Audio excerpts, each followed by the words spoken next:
Friends, good morning. There have been a discussion on what should be the possible path forward for India in computers and information technology. India is part of a world which is spiritually oriented. Our history shows that Indian rishis and munis, who are equivalent of today's professors, professor emeritus, scientists, achieved best for the world. But all that which they achieved in knowledge and skills and practices like yoga, Ayurveda was for the good of mankind. They never used those for harming others except some gurus when they were ill treated or they faced evil, they cursed, but otherwise they did not use their power for subjugating people, for destroying peace and happiness, etc. Modern world is the material world. Scientific developments are seen as material developments. Therefore, we have machines and intelligent systems based on material objects. Computer science, information technology by origin are of Western origin based on use of material capabilities, material structure, like atomic structure, flow of electrons, electromagnetic radiations, etc., for creating various type of systems.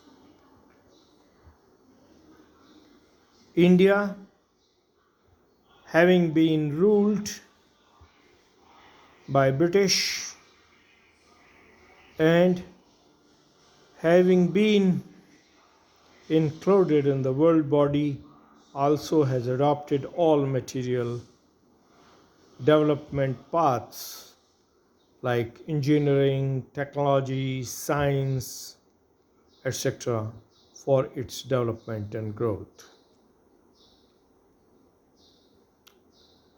Though historically there are records of material objects like missiles, explosives, created using Vedic knowledge, and illustrations in historical documents like Ramayana, Mahabharata also show use of various intelligent devices, not even today available to the world, for fighting global wars, etc. But how those were developed, what were their capabilities, is something which needs to be examined. Therefore, the first thing India, rather than emulating only the Western model, needs to go deep and find out how the ancient Bharat or India evolved its systems and acquired those powers in intelligent systems and developments.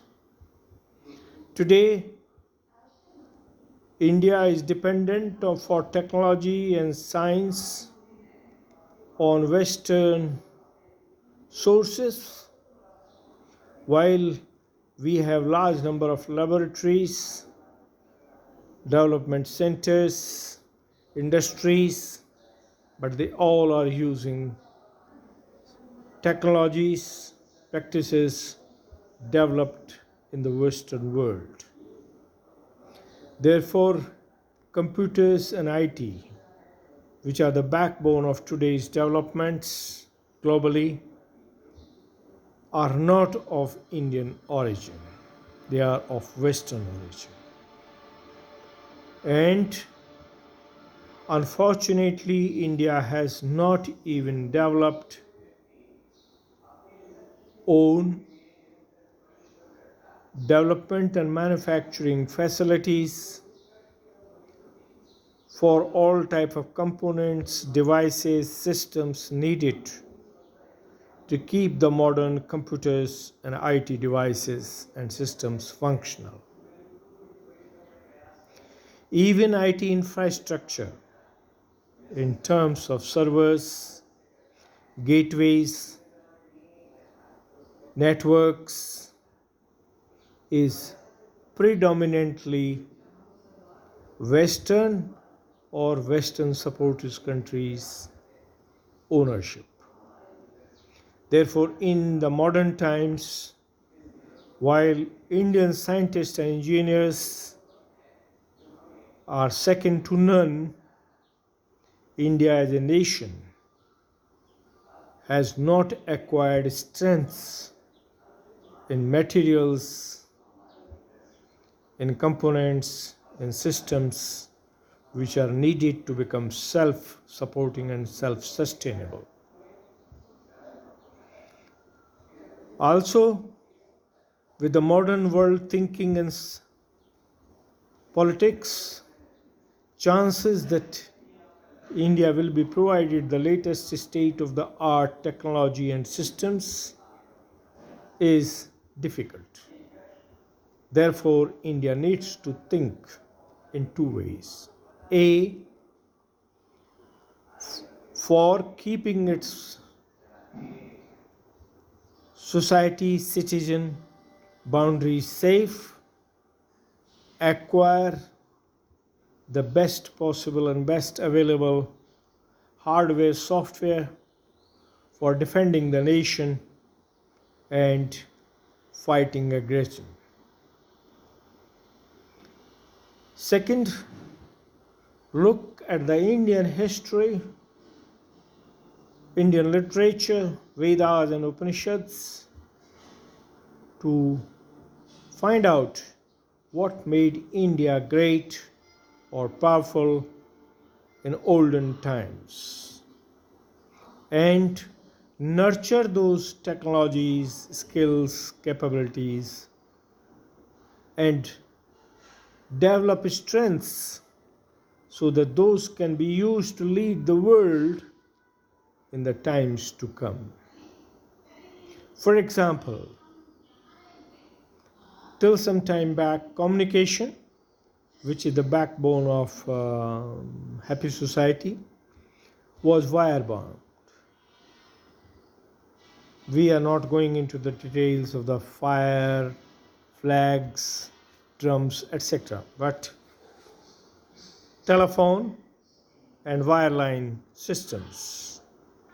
Soon these became wireless with the growth of wireless technologies, and today they are the backbone of modern society to the extent that even education, training, activities can be done online.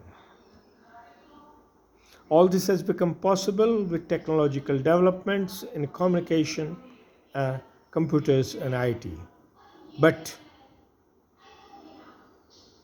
while being a good user and big user with 136 crores of people connected to various systems, India does not own sufficient server farms, sufficient gateways, sufficient cable infrastructures, wireless infrastructures to go beyond the Indian borders and make impact in the world.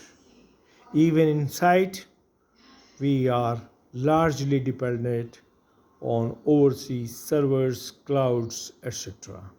But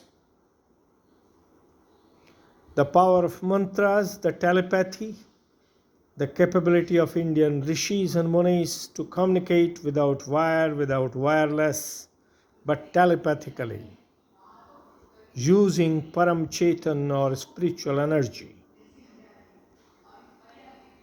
is something unsurpassable. If Indians can develop those strengths again and use those for protecting aggressors or from aggressors without harming anybody, India still can become a world leader. Therefore, the future of CSIT in India requires developing software for human brain like systems, developing hardware using software based on spiritual powers, and evolving newer communication systems and technologies for benefit of mankind. We had presented these in how to make India Vishwaguru, and we will again discuss in some other discourse how to follow these. We hope our scientists, our engineers, our professionals will look into the past history and learn how India became great using its own strengths.